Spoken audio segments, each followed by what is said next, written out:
Good evening, everyone. Hello, welcome to the Law of One, Chapter 38, חוק האחד, פרק 38. My name is Erez Batat, and tonight is a special episode for two reasons.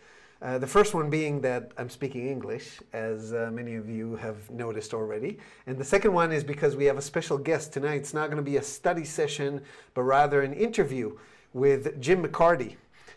Jim McCarthy is a friend of mine for the past how many years. I've contacted him when I was getting really into the Law of One, and he was gracious enough to allow me a peek into his life, and we've developed a relationship, somewhat of a relationship since. Only the distance, I believe, is preventing us from evolving it further, and hopefully I'm speaking not just on behalf of myself. But he's very dear to my heart, and he's here today to answer questions and to hear a little bit from us. Jim is one of the three people who channeled Ra in the beginning of the 80s, together with Don Elkins and Carla Ruckert. And so I'm very, very excited to have you here with us, Jim. And welcome. I'm going to pin you here in the Zoom, which we're recording. And I'm just going to say, you might see a slight delay if you're watching my feed. So just watch the Zoom for those of you who are here, and I'm going to edit it later for the recording. So Jim, thank you so much for coming, and hi. Thank you for the invitation. I'm very honored to be here. It's good to see you again, even from a distance. Yeah, it's been a while. It's been a while since we've seen each other. So excellent. I'm just going to dive right in. I know. So first of all, you're talking to us from Kentucky, right? Yes, Louisville, Kentucky. Okay, Louisville, Kentucky. Excellent. And here, I'm going to do us both here for a little while. So here's how I hope it's going to work. I've never done anything like this here with the community, so hopefully it's going to flow real well. I do want to hear from people in the community how the Law of One, the raw material, impacted their lives. And I do have a message here for you, Jim, from one of the people who are super into it, but wasn't able to be with us today. And she wanted to say this. She said, please tell Jim that the Law of One helped me understand a lot of things that were not clear to me. Allowed me to understand that we're not alone. Something that warmed my heart and opened it. Helped me to understand that I'm not imagining things. Helped me to understand the meaning of love. Opened my eyes to see the network, the oneness that connects us all. And allowed me to understand that it all begins and ends with me because I am the creator. I understood that we are being guarded. I understood that this planet is special. And I understood that we live in a Luna Park, like an amusement park, and that we need to live life and not to wait for it to pass.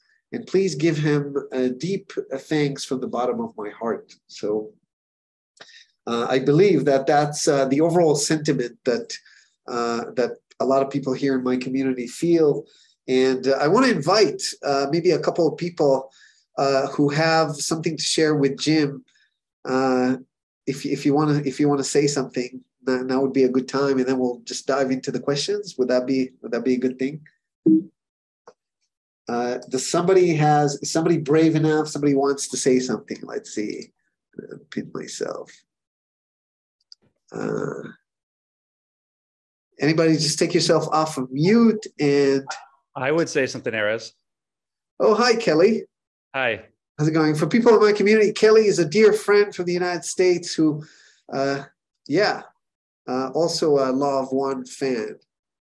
I would say that it dramatically affected my life. I never had a religion or believed in belief systems. I grew up in a Buddhist monastery and had Jewish parents and went to a Quaker high school. I was around a lot of different things. I thought there was nothing that interested me.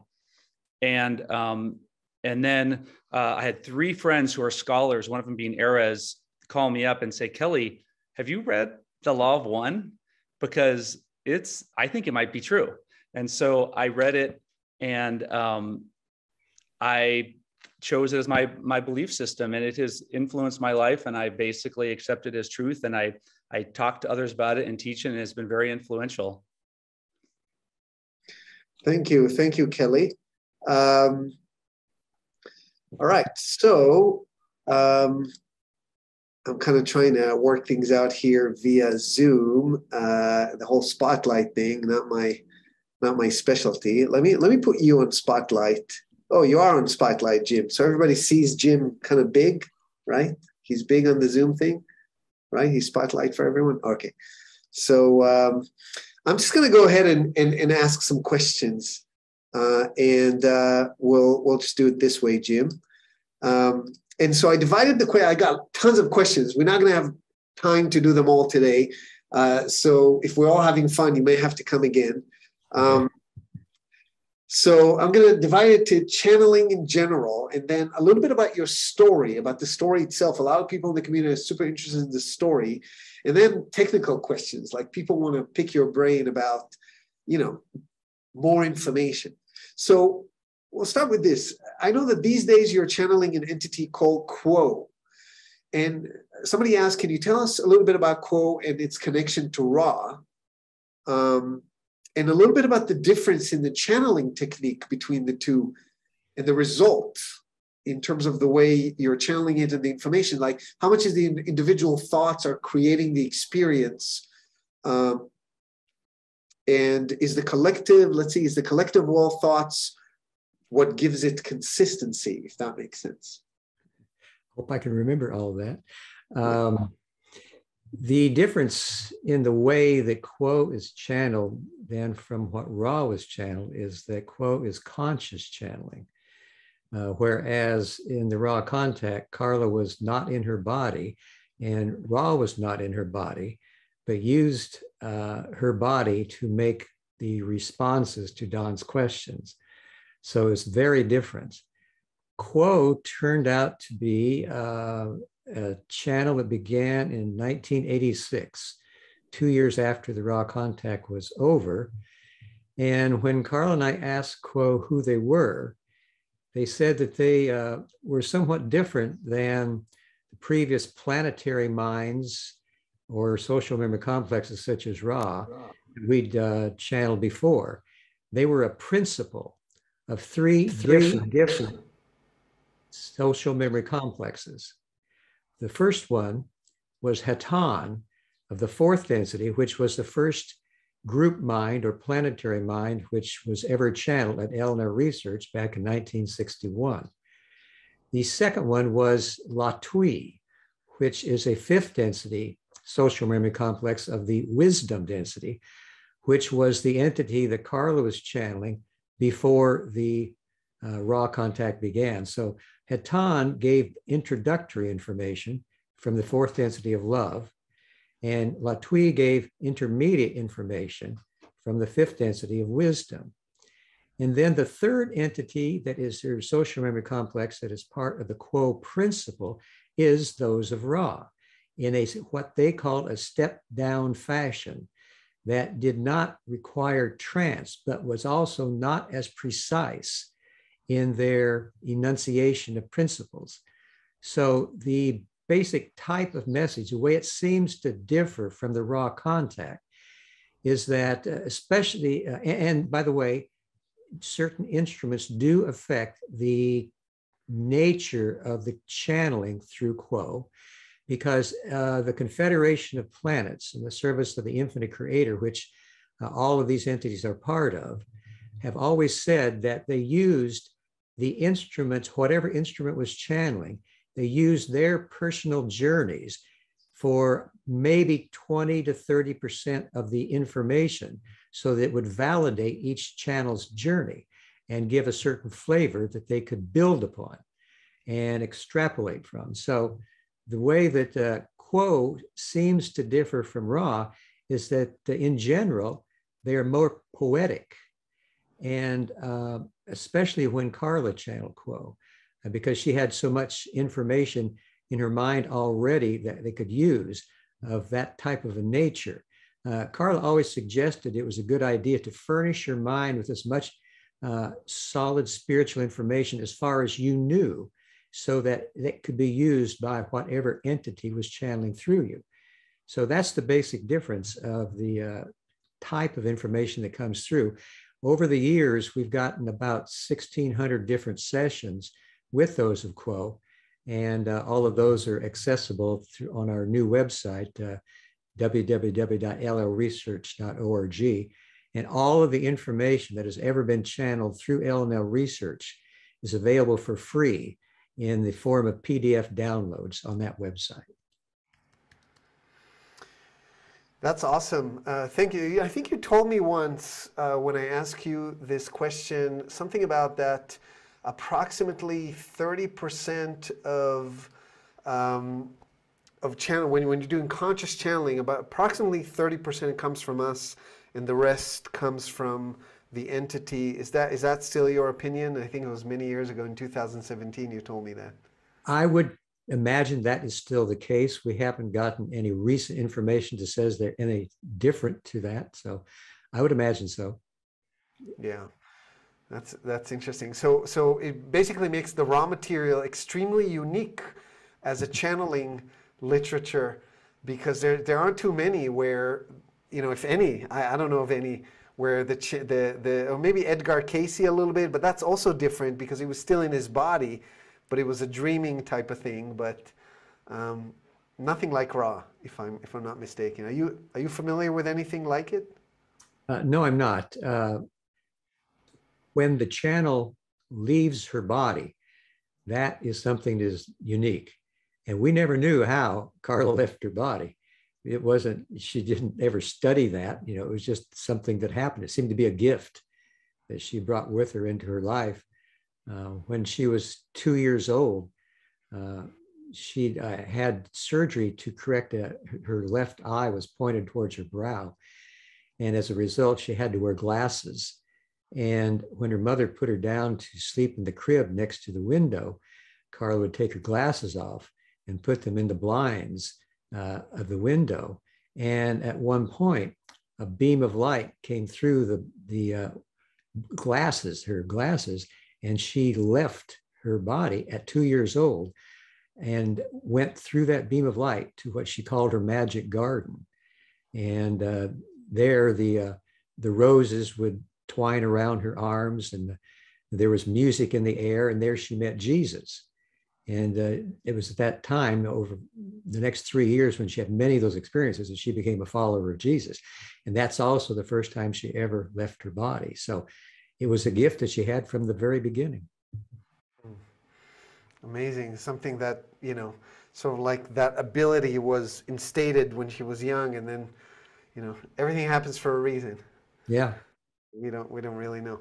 All right. So, you know, I'm going to actually jump from the whole channeling thing, because what you just said leads me to one of the questions about the story, because, you know, the channeling of Ra being so special, it's kind of intense, right? So first of all, you know, the first question is, what exactly happened there in the beginning?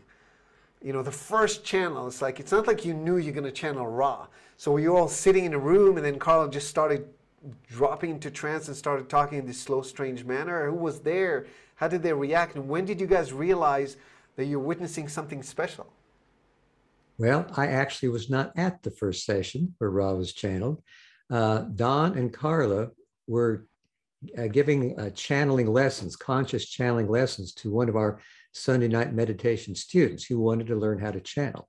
So 3 was always necessary in order to be able to protect the instrument and get information that was valid. So they had their 3. I was out shopping for groceries. And if you look at question number 9, where Ra says we must deepen the instrument's state, I had just walked through the front door of our living room where our channeling sessions were held and interrupted the Ra contact. And so I saw that they were busy channeling. I went down the hall into the kitchen and put the groceries away.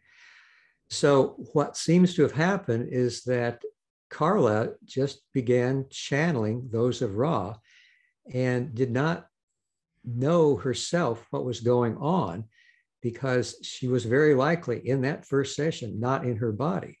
For her, the Ra contact was always like going to sleep and then waking up.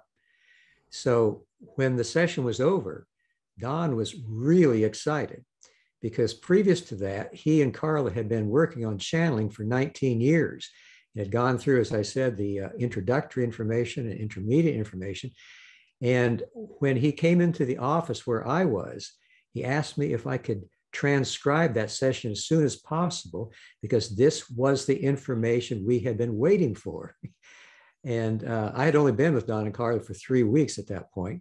So I said, right now, you want me to transcribe this now? Yes, please, could you do that?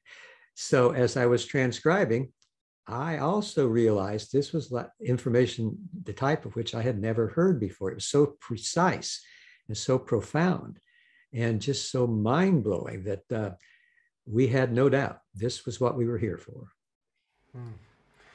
Amazing, amazing. And so if I may ask, somebody asked, and I was like, should I include it or not? How old were each and every one of you when that started in 1981? And now I'm revealing your age.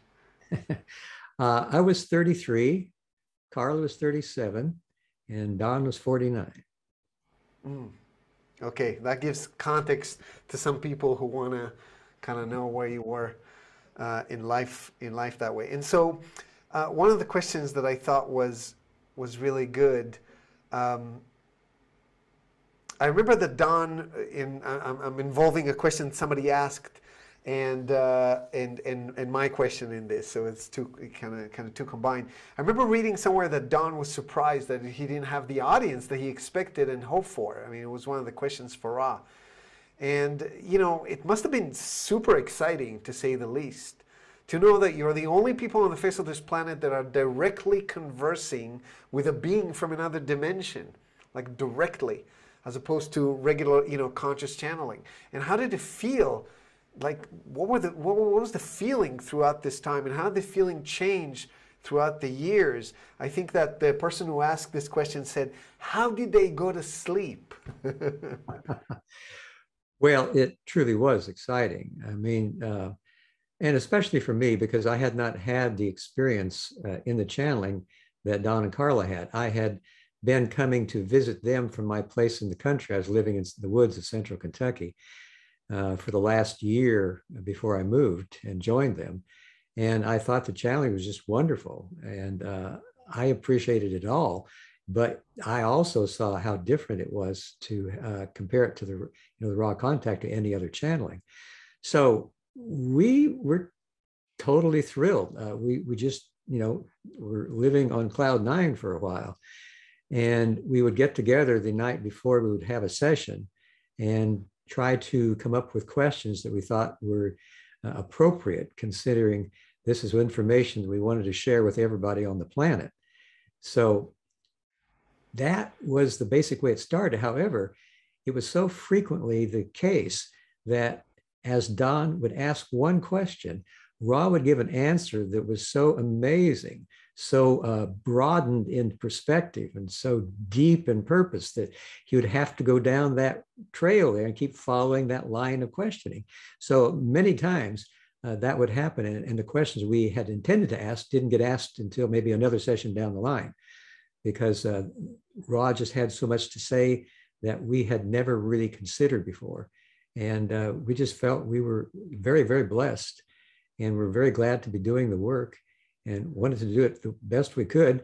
And that sort of got us off having too many sessions at a time, overdoing it, overworking the instrument. Sometimes we even had 2 sessions in a day.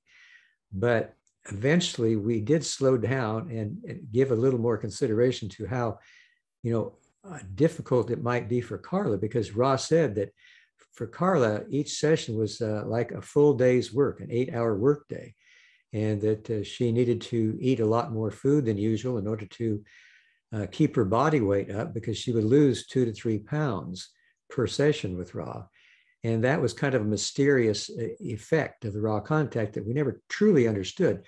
They used a certain type of material from her body that caused her to lose weight. So she had to eat a lot extra.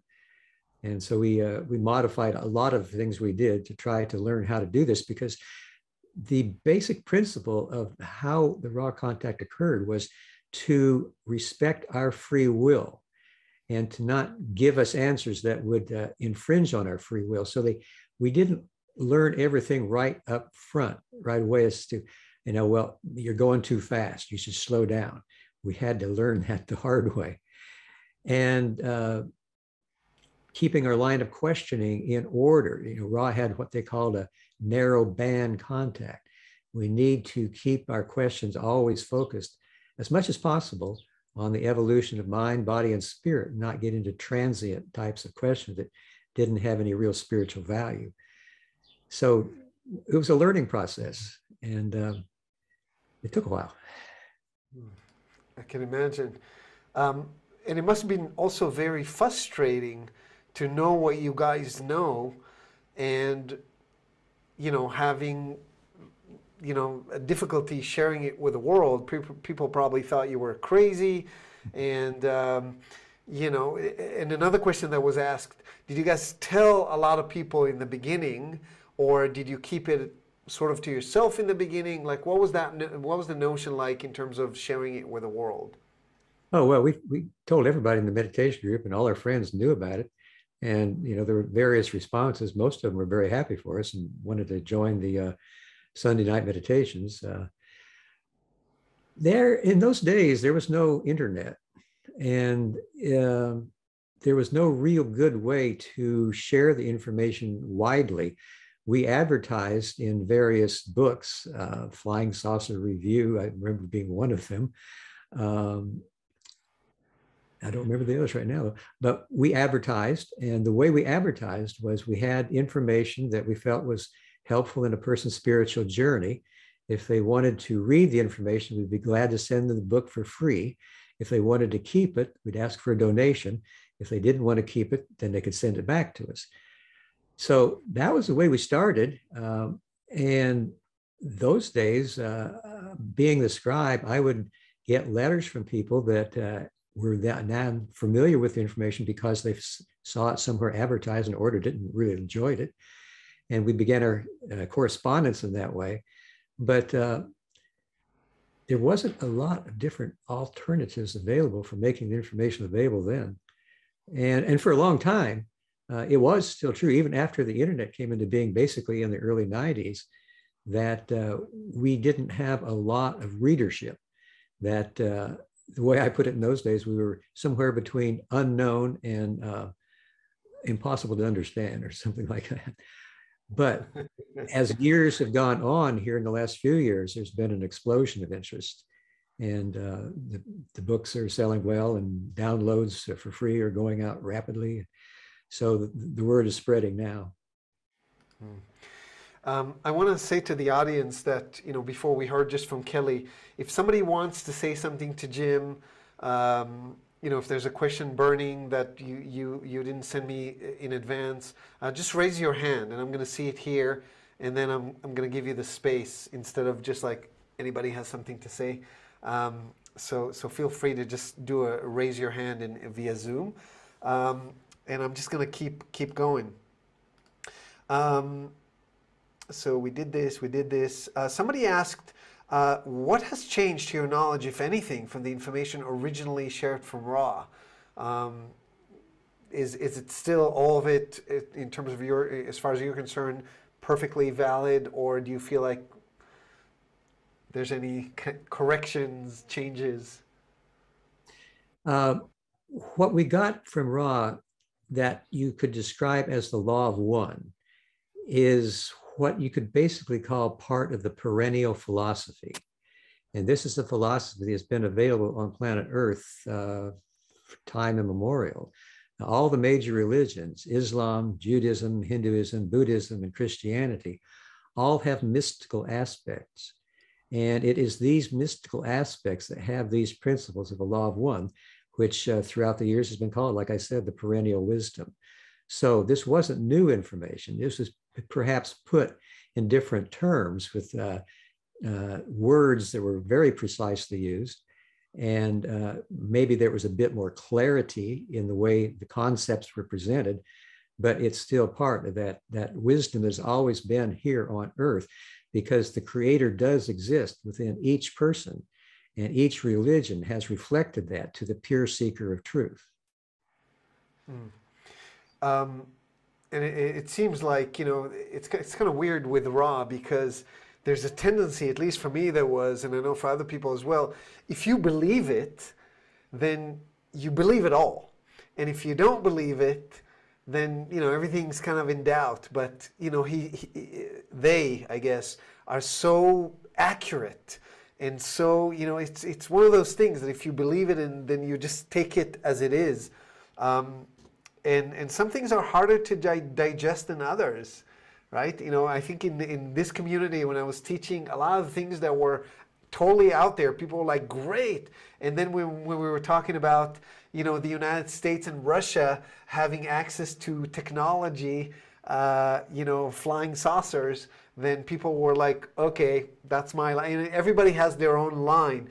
One of the questions that was asked, how do you deal with people who are skeptical, who are telling you, listen, do you really believe in this thing? Like, you know, or is it just your, like, really, do you believe in it? And what do you say to people who are having a hard time embracing it? They want to, they feel it makes sense to them, but they have a really hard time believing it. Well, a lot of the material you're talking about here about the Russians and the United States come from session number 8. And if you remember Don's response to what Ra had to say about a lot of that in session 8, he was in disbelief too. And he said, up to this point, I've been in agreement with everything you said, but what you're telling me now, I must be honest to you, I cannot believe that we have 573 craft we call UFOs, that they're manufactured in desert areas in New Mexico and in Mexico, in a foreign country. I cannot believe this. So don't feel bad if you can't believe it. Don didn't either. What we usually say to people concerning any of our information, from Ra, from Quo, or anything, is use your own discernment. Take that which is valuable to you, leave behind that which is not. That just makes sense, you know. Form your own spiritual journey. Most of the people that find the law of one or the raw material valuable in their lives are creating their own spiritual journeys. They may or may not be members of any organized religion. They are basically fashioning their own path. And I think ultimately that's what all of us have to do. That's just the way it works. The way we would interpret any information is on an individual type of basis. Yeah, thank you for that. So here's a question that's a little, it's very hard to convey to you, just like it's hard for you to convey to other people the excitement that you guys must have felt in the beginning when you were channeling Ra. It's very hard for me and for members of the community who contacted me in advance before you came to communicate how unique our position is when we're studying this material, considering that we speak Hebrew. You know, Ra says that Hebrew is a language beyond time and space. We who speak it understand it at a level that is just impossible to convey.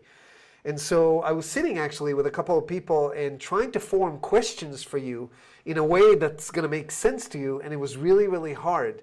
So I guess the only question that was left when we distilled the information, other than, oh my God, didn't make you want to learn Hebrew, knowing that Ra speaks Hebrew, obviously, and, you know, but, you know, if you weren't born speaking it, it's kind of hard. But here's the question.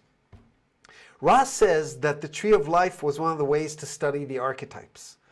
And Don was attracted to the tarot, and it seems that maybe because Ra brought the tarot to the Egyptian and he wanted to get it like from the source, so to speak.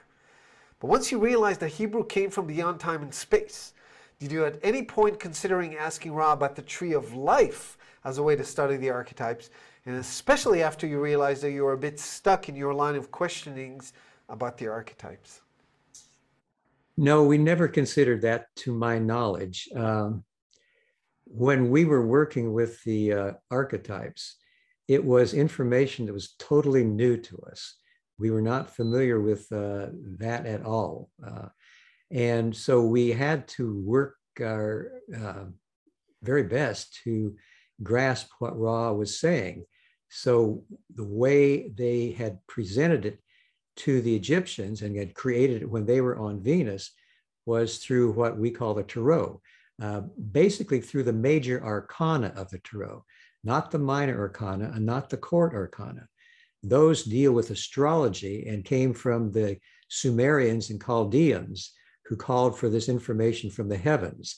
And then it was blended by some of the Egyptians with the major arcana. So it sort of made it more difficult to get to the pure concepts. And we needed to ask along that line of the tarot. And frequently Ra would come to a concept like a wand, in many cases, was astrological in origin. And they would say, you can release that from its stricture. It's astrological in origin, which meant that astrology is okay by itself. And the tarot is very helpful by itself. But if you mix them, you confuse both of them. And it's harder to get the real message. So on every card, we had to be sure that we got rid of all of the astrological symbols and dealt only with those that were part of the major arcana of the tarot. So we were working as hard as we could just to deal with the way Ra gave it. So we didn't go in any other directions to try to interpret, that in a manner that might have been helpful if we, had the time to do that. But as it turned out, we were only able to get detailed information on the major arcana of the mind and only general information of the body and the spirit. So we didn't even get all the way done the way we were trying to go. Yeah. And, since we're talking about Hebrew, two more quick questions. Maybe one is quick. Ra finishes every channeling with the word Adonai. Now, for us in Hebrew, that word has a very deep connotation. First of all, religious. We say, when we bless, we say, Baruch atah Adonai. Adonai means my God, my Lord. Adon means Lord, And, we were kind of baffling with the questions like, why did he choose to finish every channeling with that word? And it feels, at least to us, because we speak the language, it's so weird. It's like everything's in English. There's this being from outer space. Obviously, once we realize that Hebrew is beyond time and space, but it's almost like he's sending us a message that he knows Hebrew.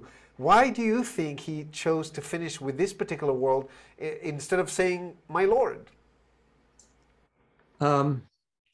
Originally, before the Ra contact, the ending for each of the planetary minds that were channeling through us ended Adonai Vasu Baragas. And that is supposedly a portion of what's called Solex Mal, the language of the sun. And that's all I can tell you about it. Can you repeat what you just said? Adonai what? Adonai Vasu, V-A-S-U, Boragus, B-O-R-A-G-U-S. G-U-S. Vasu Boragus. All right, well, we'll have to decipher it in Hebrew. Weird. I'm going to look into it. Let me know what you find out. Yeah, thanks for that little piece of information. Now I'm intrigued. Okay, we got a little breadcrumb here. I just have to write it to myself so I don't lose it somewhere. Did you write it down? Okay, I got a little assistance here. And the second question about the Hebrew, as Hebrew speakers, we feel that, it's tricky to ask this. So obviously the raw material suggests that, we were sort of chosen to carry something to the world. Like if we look at the raw material and we say, oh, Hebrew was transferred beyond time and space. So obviously there's something about this language that is special. And it's not just that it came from beyond time and space, so great, here's another language. But no, the language itself is a sophisticated map of the, human consciousness. This is one of the things I teach here in Hebrew, hopefully in English as well soon. But there's an issue, because at the same time, raw material suggests that the Israelites were duped when they were given the Ten Commandments. So how do you think we can reconcile this apparent conflict between the good and evil in the context of the Jews, who I like to call the Hebrews, and the raw material? Do you understand the question? It's kind of difficult for us in that way.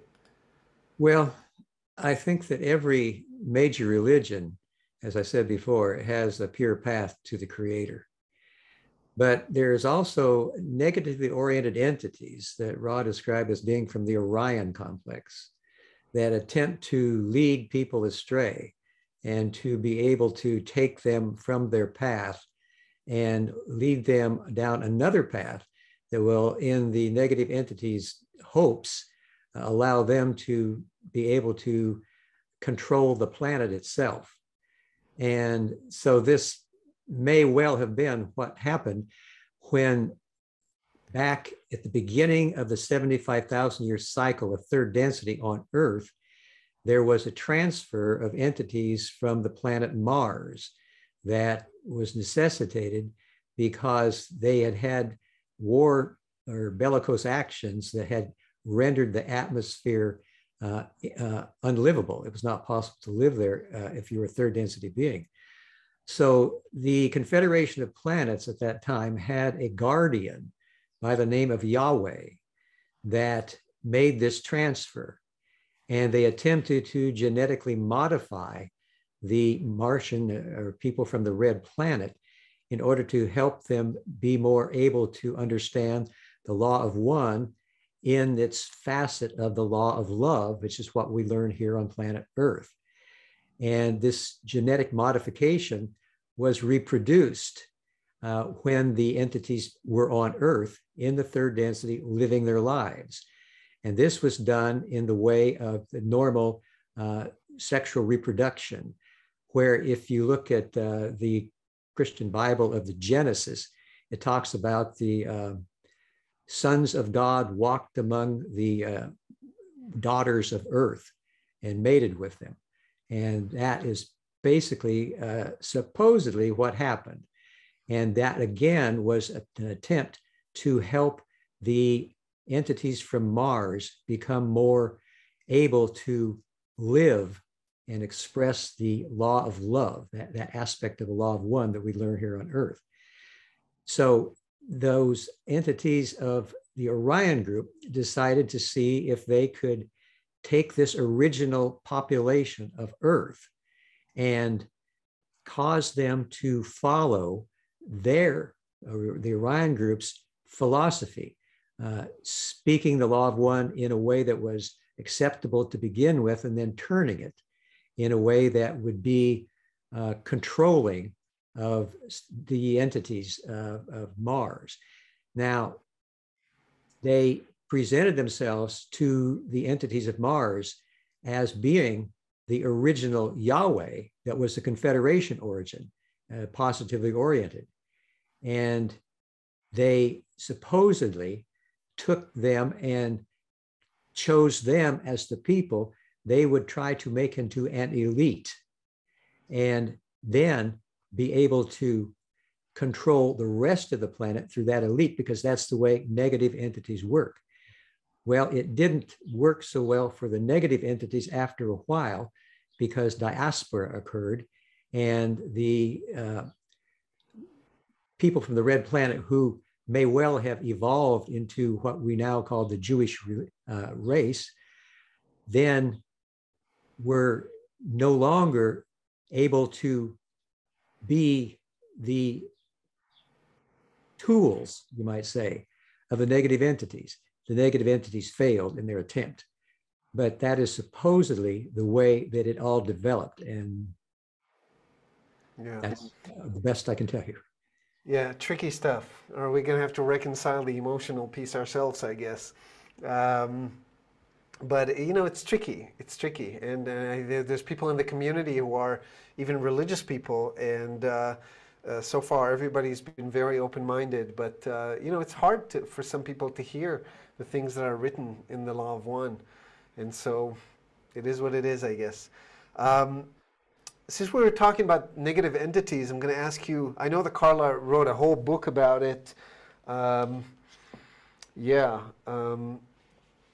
the Wanderer's Handbook, and she has a lot of information for everybody. If you're interested in purchasing any of the books, there's tons of books actually in the library. Maybe Jim, later you can you just give, it's llresearch.com, right? .org. .org, I'm sorry, yeah. So I'm going to make sure I send it to the community. So she wrote a lot about psychic attacks. And as somebody who is, we Jews, we have a lot of anxiety as is. We're the nation of anxiety. We're the only people in the world who have a group of people, a group of the population who are calling themselves Charedim, which is the Orthodox Jews with the hats. Chared in Hebrew means anxious. So, we're anxious people, see Woody Allen if, So for somebody like me to read about all these things, I always analyze. It's like, oh, was this thought a thought form that was trying to be planted in me? It's like, now that I teach the raw material, am I being attacked, blah, blah, blah. Can you give us maybe a few ground rules, like rules of thumbs, why we shouldn't be worried about these negative entities messing with our lives? Well, negative entities can only have an effect upon a person, and only want to have an effect upon the kind of people that have information that can help transform consciousness. So if you're being attacked or feel you're being attacked by negative entities, it's kind of a left-handed compliment, because they would want to take the power of the light that you are providing to the world around you and either control it for their own use or put it out. So the way that Ra suggests we deal with these types of attacks is to realize, number one, that somewhere along the line, we made a choice that was not as harmonious as it could have been, not as harmonious as we would normally be. Somewhere we had a chink in our armor, you might say. And then take that attack that you feel, send love and light to the entities that are attacking you, the negative entities. Send love and light to yourself. Send love and light to the chink in the armor, and then surround yourself in light. So the way this seems to work is to allow you to look at whatever contribution you made to the attack by your own choices, and then make amends in those choices. If it was a disharmonious talk or experience with another person or a group of people, then make that an attempt or an effort to harmonize it, to balance the disharmony with harmony. And so that would protect you from future attacks. But anytime you do have an attack or feel like you're being attacked, send love and light to the entity making the attack, to the sending the attack itself, and to yourself.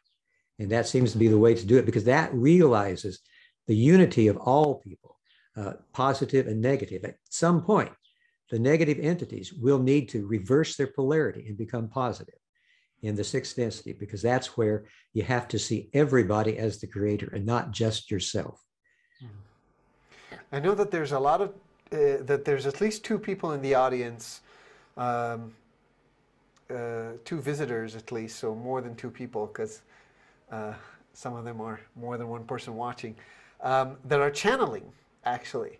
And do you have any advice for somebody who channels, how to greet the entity that they're channeling in a way that's going to make sure that it's a positively oriented being, other than, of course, the feeling of love and unity and all that stuff? Yes, over the years that when Carla finally learned how to channel in 1974, from that point on, she developed two techniques, one of which I'm sure most channels already use, and that's tuning yourself before the channeling so that you're at the highest and best level that you can sustain for a period of time, that you're like a musical instrument. You're tuned to play the best song that you can possibly play.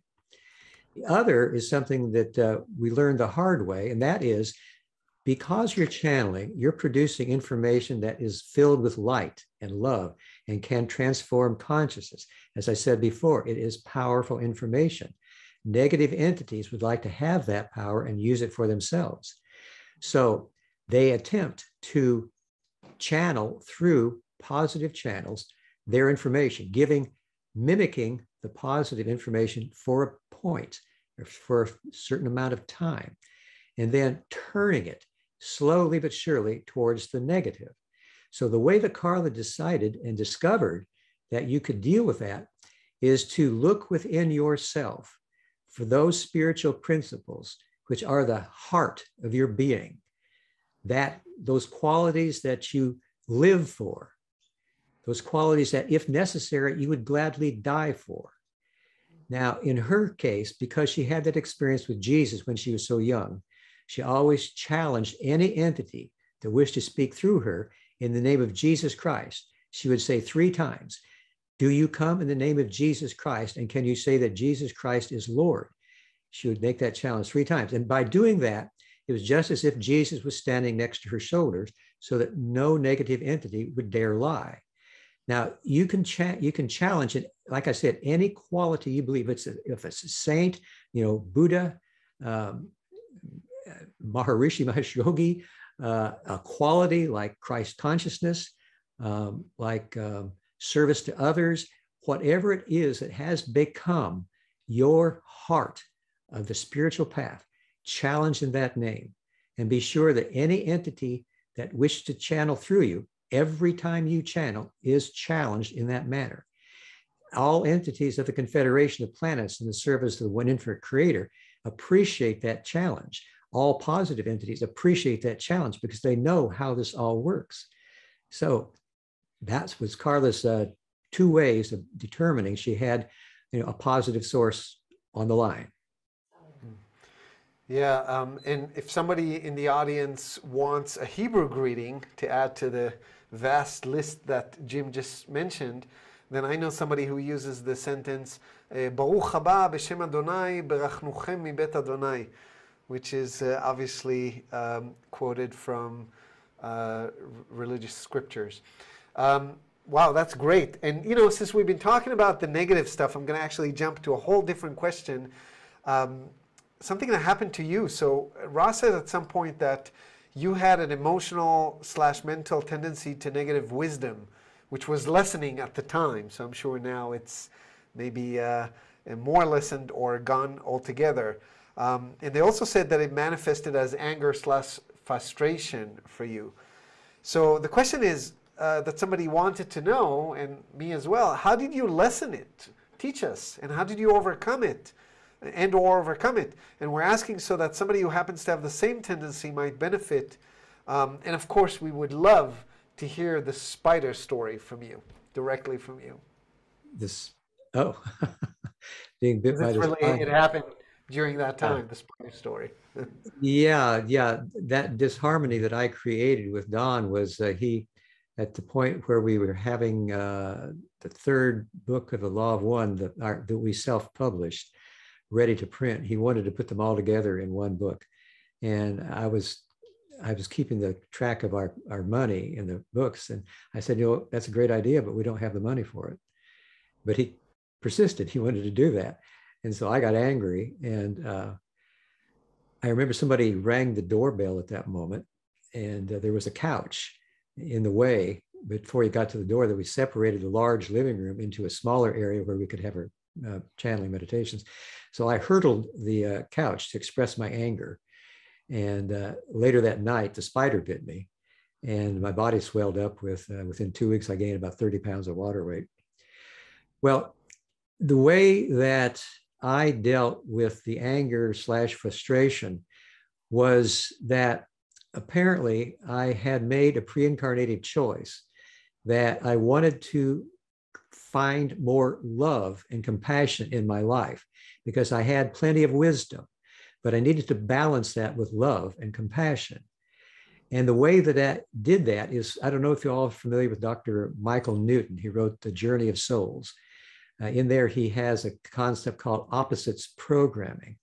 So I used that apparently and programmed a lack of compassion for myself in order to generate compassion for myself. So the way that worked throughout my life was that whenever I'd make a mistake, I would get angry at myself and break whatever tool I was using. It started in the 4th grade when I was trying to hit a ball with a baseball bat and I couldn't hit it. So I got angry and threw the bat through the bathroom window. That was the beginning. So for the next 68 years, that was the way things went for me. When I got angry, I broke whatever tool I was using, and I was angry at myself. One night in 2015, August 3rd, I was typing on my computer before I went to bed. It was about 10 o'clock in the evening. The power cord came out of my computer 3 times, and I got angry. And I took the power cord and I hit the back of the monitor and broke it. So I went to bed, and I thought to myself, here I have done it again.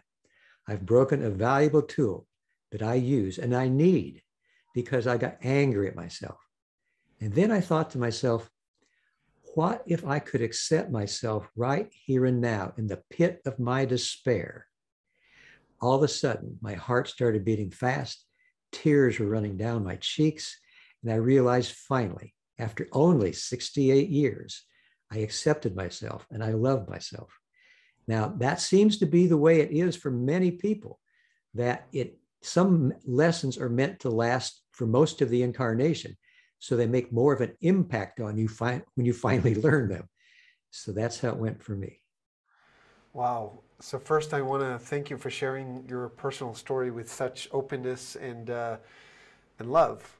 And that's intense. And congratulations for you for finding your way in that sense. It's amazing. Probably feels like a huge weight lifting off your shoulders. Oh, it did. It did.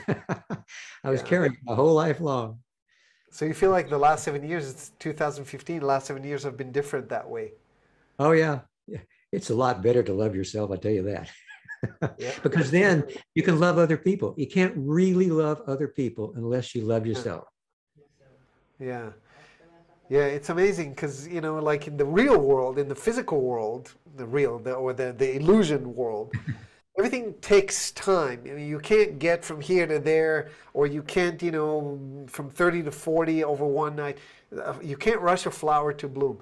But in the world of quanta, in the world, the metaphysical, in time space, you can leap from here to there. And in the world of our consciousness, the big realizations are always a moment, and you can go throughout your whole life, trying to work on something, and then suddenly it takes one moment when you're ready, and you make that leap. So what a wonderful story. Thank you. Let's see, a time check. So it's 9:30. Like here in Israel, we're used to kind of the long programs, but I want to respect your time. How are you doing on time? How long do you have with us? Because I got more questions if you're up for it. Well, what is it now? Why don't we go another half hour or so? Sounds good. That's perfect. So let's see. I'm just going to go through the list, see what I didn't delete yet, because there's tons. Let's stick to the dark side for just one more moment. It feels from the channeling and from reading the book, just the vibration of the book, that the period in which you channeled book 4 was somewhat dark and things started to turn. You moved into a house, things didn't work out, there were bad energies to deal with, there was the mouse in the wall, the spider that bit you, the eagle in the window, the group dynamics. Can you share a story? We love stories. So can you share a story from the period before Don chose to depart from the illusion, from that period, that rough period, and maybe one from after? Well, that time period was one which was very confusing to all of us because the psychic readings had increased. Carla's physical body was having difficulty continuing with the raw contact. Don was having mental and emotional difficulties in perceiving the world around him, and especially that hawk that landed right outside our living room door as we'd come back from visiting the house we were going to move to in Atlanta. And I don't know why that I've just recently been writing in my Camelot journal. I write that every day and post it on Bring Forth. Why all of a sudden Don looked at that hawk and interpreted it in the opposite way we always did. Always for us, hawks were a sign to continue on the path that we were traveling. Whatever you're thinking of doing or doing, that's the thing to do. This is a confirmation, continue doing it.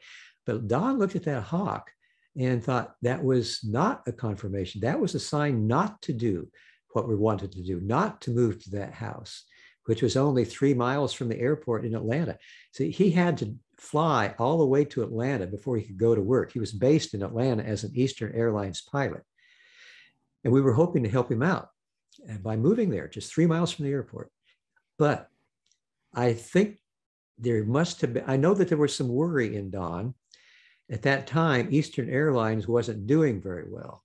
And he could see that in the near future, it was probably going to fail as an airline, and he would no longer have an income to support us and the raw contact. So that was on his mind.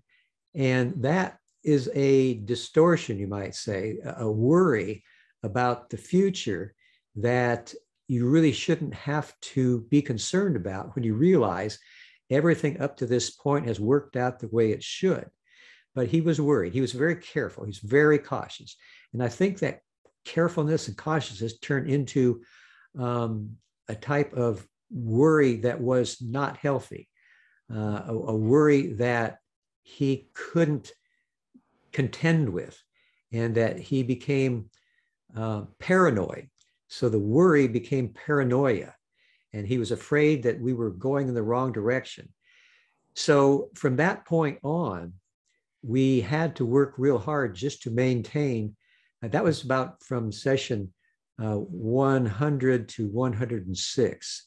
We were just asking maintenance questions, trying to figure out how to keep the contact going, because negative entities were working all stops out and had been to try to stop the contact. And I think they found a chink in Don's armor and utilized it to cause him to misinterpret the hawk. And as time went on, his worry and concern became more and more paranoid. And eventually he was not able to remain in a stable state of mind. If you take a look at the very last session, Ra mentioned that there was a very strong likelihood that he was going to become mentally and emotionally dysfunctional. And the way that we could deal with that was to give praise and thanksgiving to the one infinite creator. But from that point on, Don was not able to do that. And the negatively oriented entities were able to influence him more and more until finally he took his own life. And I think that in essence, that wasn't just his finger on the trigger. It was a negative entity, because that was something that had such a dire effect upon Carla. It ended the raw contact. It caused her to just totally feel like, you know, the world had come to an end. She expected the next morning to wake up with her hair gray. But within 2 days, Carla and I had just been in the office, what's now the office, and we had made love. And she saw Don in a waking vision. And he said, "You will not understand how what occurred is appropriate, but everything that occurred was appropriate. Things have turned out the way they were supposed to. You will not understand this until you too go through death's door." And she saw him again 2 days later in another waking vision where he repeated what he said. So we really couldn't understand it. I still don't understand it, but I wrote an article about it called the 34th anniversary of the passing of Don Elkins, that you can Google, and you'll find it on our new website, which tries to put together all of the various facets that went into this. I mean, it was absolutely unique, I'm sure, in the experience of planet Earth, that you would have a contact with a fifth density negatively oriented entity trying to put out the light of the contact, and have all of these difficulties that Don was afraid of with Eastern Airlines, with Carla going downhill as far as her body and her ability to sustain the raw contact. All of these things were things that I doubt if it's ever happened before. So take a look at the article. It'll give you a lot more information than I've given you, but I think I've given you a thumbnail sketch that you can grasp what was going on. Because like I said, negative entities, if they cannot control the light, attempt to put out the light. And I think that's basically what happened. Yeah, you know, if each and every one of us is going to get to a point where we're doing something that important, then maybe we need to start worrying then, or not, just to, you know, take from this that there is nothing to worry because everything is appropriate, just like you said. But it's definitely disconcerting to hear that, you know, somebody as strong and as logical and as focused as Don, you know, went through what he went through. And it must have been a very difficult period for you guys. It was. And another facet of that I didn't mention was that there had been what Ra called a deleterious energy exchange between Carla and Don. She was aware that he was really having a hard time. And so when we finally moved to a house north of Atlantis, and we were sitting in the house one evening, and Carla said to Don, why don't you just, you know, not worry about the things that you're worrying about? Why don't you let me take over the worries? And why don't you be like me, small and foolish? Which is the way she described herself at that time. And Don, unwittingly, not knowing that such a transfer could take place, did it. And that totally disarranged his own thinking more, so that what Ross said about becoming emotionally and mentally dysfunctional came to pass, basically because of that deleterious energy exchange. Wow, interesting. Just one thing like that can make such a difference. Well, yeah. They had been, as Ross said, as one since before time. A problem for one was the same as the other. Yeah, because it makes sense. It's like once she shares that with him, in that sense, then suddenly he gets how she sees him, and that stays. It stays with you. Yeah. And yeah. He basically lost his protective armor. He just became. And it sounds like a lot of what. Yeah, and it sounds like a lot of what he did, and a lot of what you guys did, and a lot of his strength came from the deep relationship with the both of you, and especially with Carla, or not. And once there was a crack in that, then, you know, it was open season for those negative entities to try and attack him. Oh yeah, I'm sure that they found many targets of opportunity. Sounds like it. Yeah. Well, thanks for sharing all this. I'm going to run through a few, hopefully, type of short questions, because there's a lot here. I know that there's a member of the community who really wants me to ask you if you know anything about people who can contact with animals, can speak to animals, and if you do, let's see where the question is. I'm looking for it. I kind of lost it for a minute. If you do know, here it is. Do you know anything about communication with animals, people who can speak to them and understand them? Is there any input you can give on that? Well, we were talking about that the other night in our channeling circle. The folks that have been together since 2017 learning how to channel here at L&L. And one of the members said that she happened to know somebody who could do that. And so I guess I could probably put you in contact with Kathy Beck. Probably need to have whoever asked the question, I would need to have their email address so that I could have Kathy give you the information. I really don't have the direct contact myself. It just, I happen to know that Kathy knows. Yeah. I'm going to ask her if she knows English, if she can converse in English. If not, then we'll figure it out. But thank you, I appreciate that. Right, and you can send it to me, and I'll get a hold of Kathy. Yeah, okay, sounds good. And whoever asks, she's here today.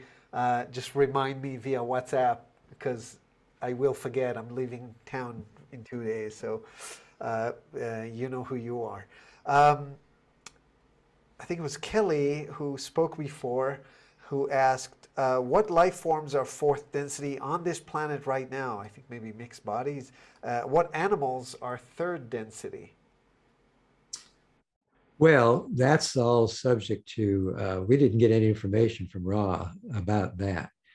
So that would be, some people believe that dolphins and whales have that type of consciousness now. We do know, though, from the Ra contact that there were people who made the graduation to the fourth density on other third density planets and who have come here early in order to help out with the harvest here. And they have what Ra calls the dual activated bodies, both the third and the fourth density bodies. So Carla said that she felt that these were the crystal children or indigo children that were written of back in the 80s and 90s, also known as systems busters, that they had new ways of doing things, of solving problems. So, and they viewed it as a great honor to be here, because all of the disharmony and anger and separation on Earth at this time, and which has been building since then, they see as a great chance of being of service to others. So there are already people here who have done that. Everybody who goes through the death process, when the body dies and is dropped and you walk into the light, has the opportunity to be harvested right now. So as far as we know, that harvest is occurring now, and that the fourth density planet is now being populated by these new graduates of third density into the fourth. So, you know, a side question on that, you know, it's very hard to get the ins and outs of this harvesting, because the harvest started in 81 and then in 2011, but here we are now. So people ask me in the group things like, do we still have the ability, like what if I didn't change my ways and became positively, you know, more than 51% of my time helping other people before 2011? Do I still have the ability to get harvested if my spiritual awakening happened after that? And what I told them, and I'm interested in your views, that the concept of the harvest being limited to these 30 years suggests that everybody who was living, either born before or born during that time, that is alive in some way, shape, or form during those 30 years, is a part of the you know, potential candidate for the harvest. And so if you lived then and you're still alive now, you still have the ability to do it. Do you think I'm right, or? Well, I think it's there's a better, more time than that, what you just spoke of. Don asked Ra when the harvest had begun, and they said 45 years previous to the Ra contact, which meant that would be 1935. So they also said, when we asked how long the harvest would take, they said, it's hard to say because of the volatility of the population of planet Earth, but it would appear to be between 100 and 700 years. So if we started the harvest back in the 1935, we're about 70 or 80 years into it. And that means there's still a few hundred years to go, give or take a few, because of the volatility of the planet. But Ra also said, in 6512, there was one possibility, kind of a wild card possibility, that the whole planet could polarize positively in one fine, strong moment of inspiration. And that that was not probable, but it was ever possible. So that is something, I'm not really sure how that would occur, but I have a hunch that when the entire planet could unify its thinking or point the needle of the compass, as Ra said, on some issue, that perhaps that would be the moment where the whole planet could polarize positively. And I don't know what the issue might be, nuclear war, nuclear use of weapons, maybe. I really don't know, but they did say there was that one wild card possibility. Well, we can cross our fingers. Prophecy does say that there's going to be a moment where everybody's going to see that they're, blah, blah, blah, and we're all going to come as one. So hopefully that would be the case. Thanks for that clarification. I think that the person who was asking more about, so what is so unique about the 30 years between 81 and 2012? If we're expanding the harvest and the possibility to be harvested to 45 years prior and a few hundred years after, then what's the uniqueness about these 30 years? Is this just like the core of the timing? I must say that I really don't know why Ra put such emphasis on those 30 years. Yeah. I know that Carla had a similar feeling when she wrote her book, Living the Law of One, 101, The Choice. She felt that 2012 was a pivotal time period, that we needed to make our choice before then in order for it to be effective and carry weight. But then at another period, she mentioned that she thought that that type of transmutation or transformation of our consciousness could be done on the inner planes then, and there still could be work done on the outer planes in the third density. So she also wasn't absolutely clear in her interpretation.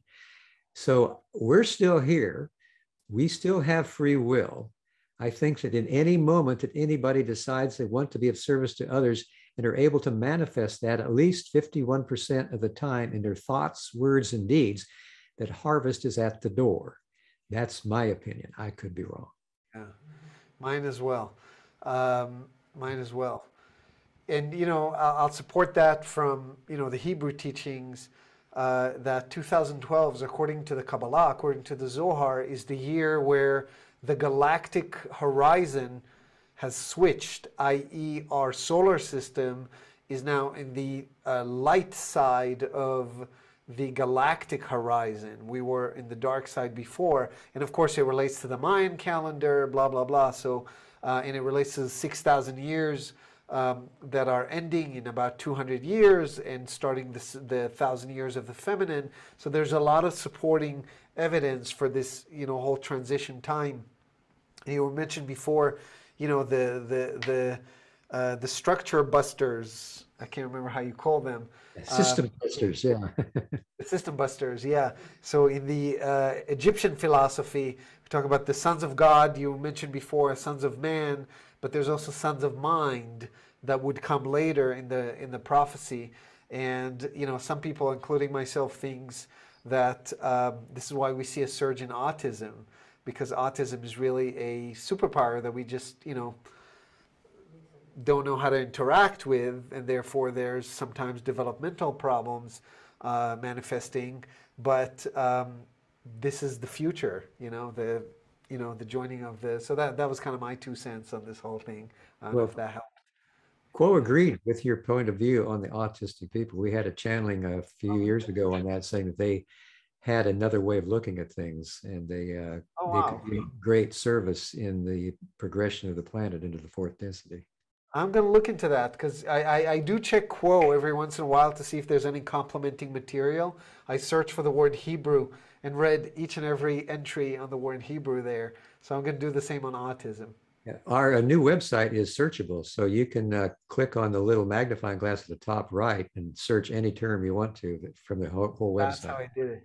Yeah, okay. Yeah. It's awesome now. It's like, oh, finally, I can find it like that, because there's so many. You said the 1,600 channelings. That's a lot. Yeah. A few questions I want to put in. There's a question that was asked twice, so that tells me it's really important. And it has to do with sixth density and the higher self. Let me find the way. Here it is. According to Ra, once you're in late sixth density, the social memory complex is one. There's no separation. But since the higher self is also in late sixth density, it's really me in late sixth density, Am I to understand that my higher self is also the higher self of another earthling?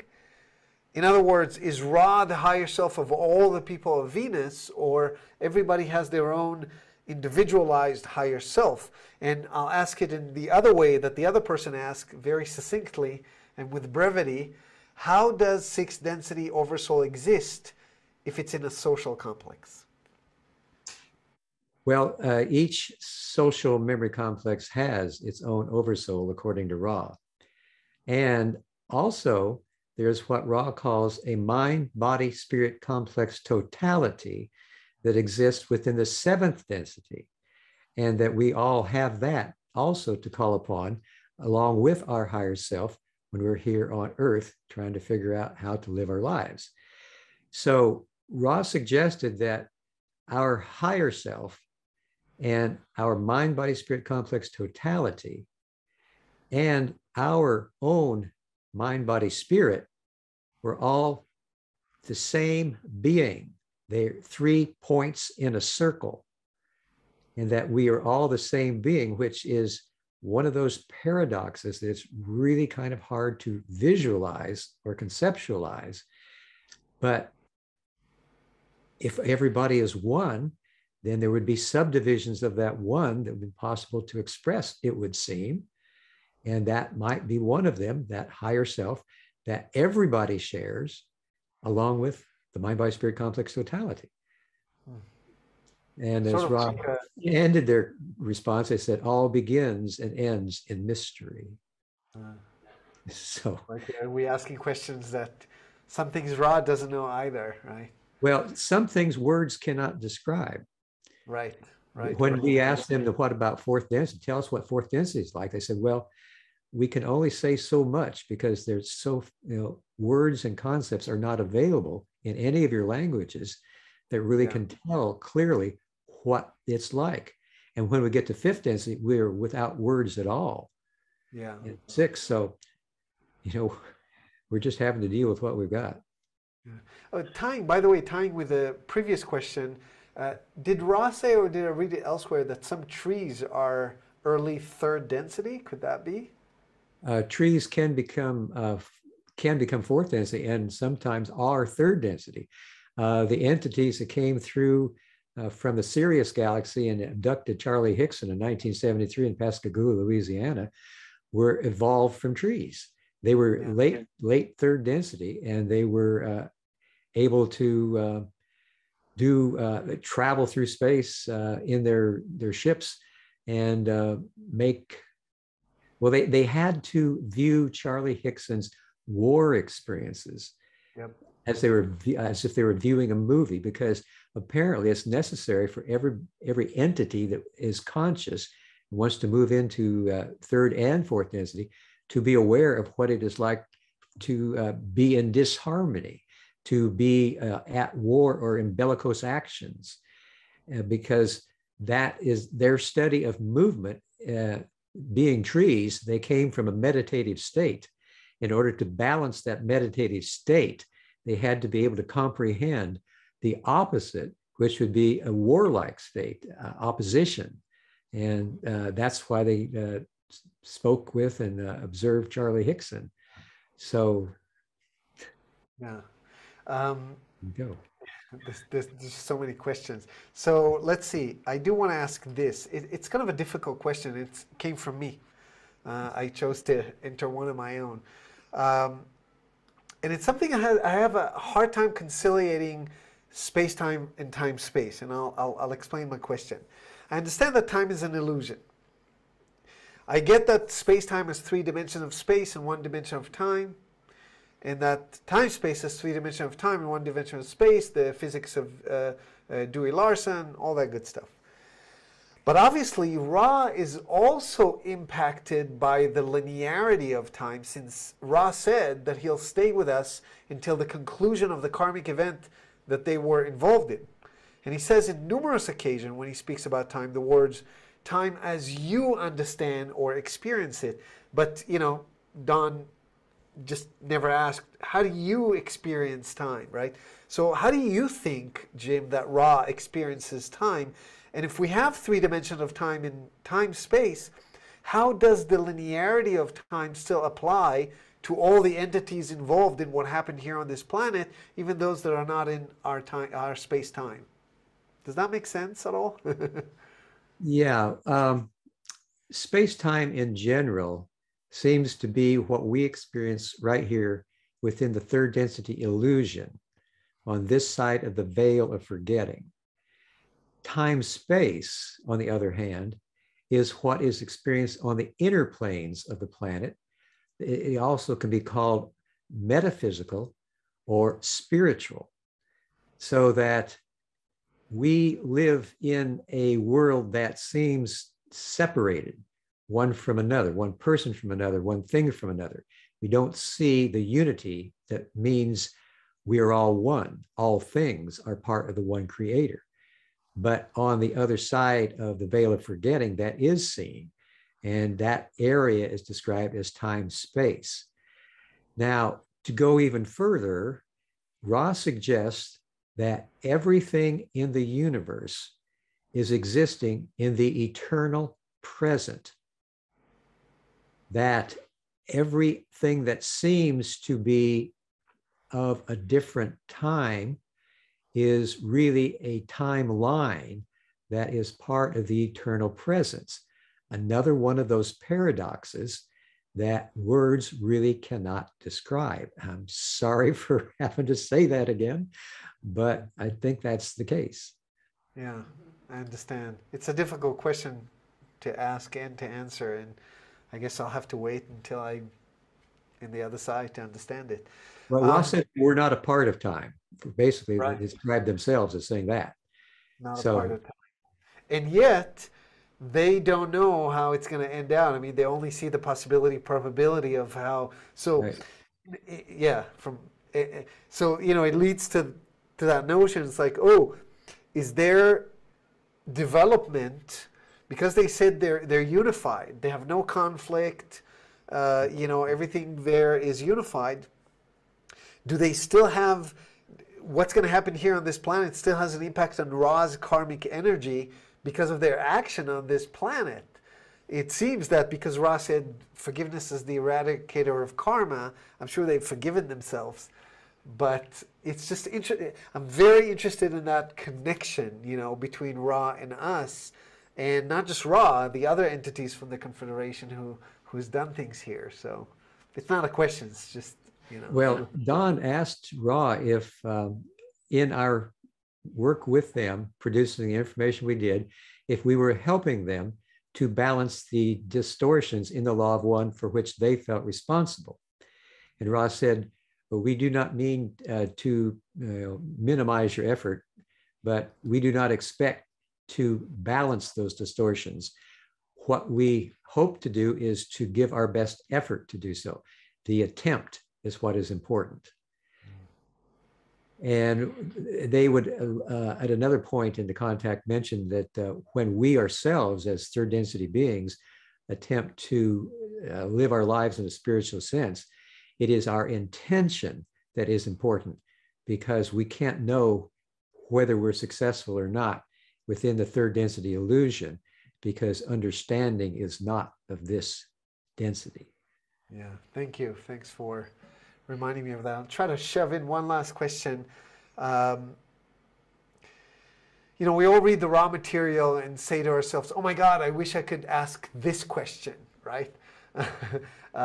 If we could be in your shoes, and, you know, you've done an amazing job. And but here's one that I always ask myself, that I wished he would have asked, is what is meditation? To ask Ra to define meditation, because there were so many questions that he was trying. It's like, oh, is it better to meditate this way? Is it better to meditate that way? And Ra would keep saying, no, no, no, except for sitting up straight. So my question to you is, how would you define meditation, Jim? Well, basically, there's one area where Ra does say that meditation is an attempt to listen to the Creator. That prayer is talking to the Creator, and meditation is listening to the Creator. So there is a still small voice within us that we can listen to in some fashion. usually, as Carla said, we get concepts that are too deep for words.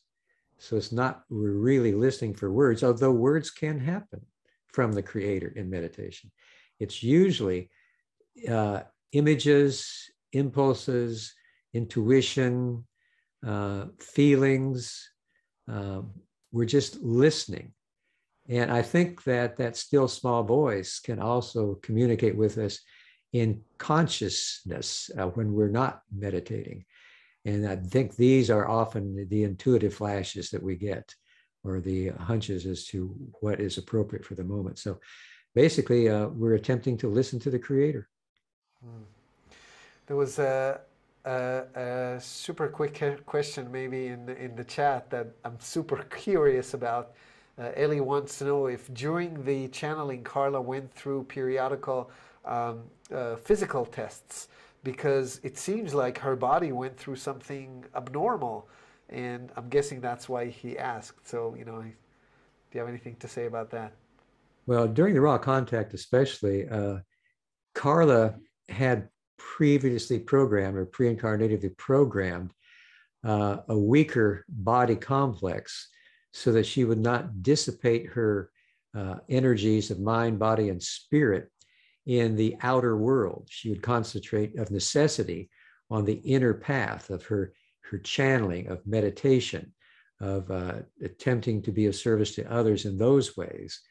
And if she expended too much physical energy during the raw contact by willing the contact to happen when she did not have the appropriate vital energies of the combination of mind, body, and spirit used in a spiritual sense, she would will that contact happen.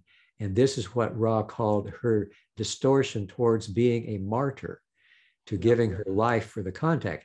And though it was personally a very polarizing, positively polarizing thing to do, it would end the contact a bit too soon. So it would be better if she would not do that. And if she would allow Don and me to let her know when we thought she was in good enough shape, and not just continually use her will to force it to happen, because that would end the contact too soon. Yeah. Well, I want to respect your time. I think we're out of time, so I'm going to say a few things. First of all, I just want to ask if there's anybody in the community who feels the urge to say something to Jim. Now will be the time. So we're going to do it as always in this program, going once, going twice. I want to say something. Yes. Thank you for the contact. Yeah, is that okay, Jim? Sure. It might be. Yeah. Rinat, go ahead. I just want to thank you personally from the bottom of my heart.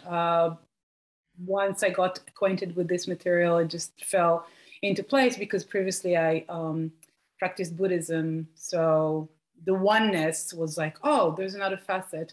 And I really appreciated what you said about how to reconcile between what we understand from the raw material and what is, spaceships and all kinds of imaginary stuff, that it's all in the service of our spiritual path. And that was, might sound simple, but for me, it was like a confirmation, because if I accept certain things, not even accept, but like, oh, I knew that, a reminder. It was a lot of those things are a reminder and reinforcement of things that I knew, and are going through right now. But then there's a big chunk that, wow, I don't know. I don't say yes, no, it doesn't hurt me that it sits there, but it was a bit confusing that I don't know what to do with this. I don't know what to do with this. And I never said it to Erez, but it's like, whoa, a bit too much. But what you said about, it's all in the service of your spiritual path. And the path is this today. It is different tomorrow, next week, next year. So that was for me very helpful. Thank you very much, and thank you for your service to others. Well, thank you. I appreciate your kindness and your compliments.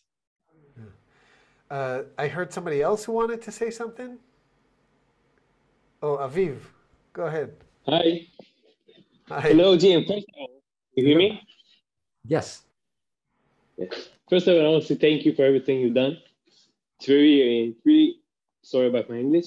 It's very opened my heart and my mind and my, how do you say it? A spiritual journey. It was exactly that. And I ask you one question. If you had one question to ask Ra, what would it be about?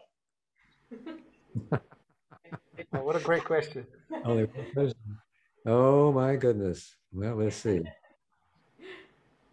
What can I do to improve my spiritual journey in my meditations and in my relationships with others and in every day that I'm on this earth? Wow, thank you. Thank you for that. Yeah, thanks for this question, and thanks, Jim, for the answer.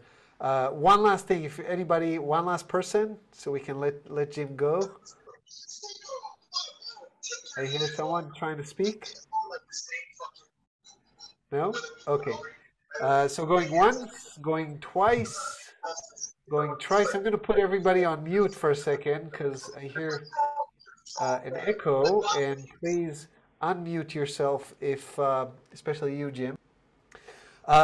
So I want to first say thank you deep from the bottom of my heart to Jim, not just for coming here today and sharing your time with us so willfully and so generously, but also for all that you've done. You've dedicated your life for this, and you've been through a journey that at least I have a lot of frustration that it's not known and celebrated, not just in wider spiritual communities, but also in the academic community, because Don was a scientist and he did everything.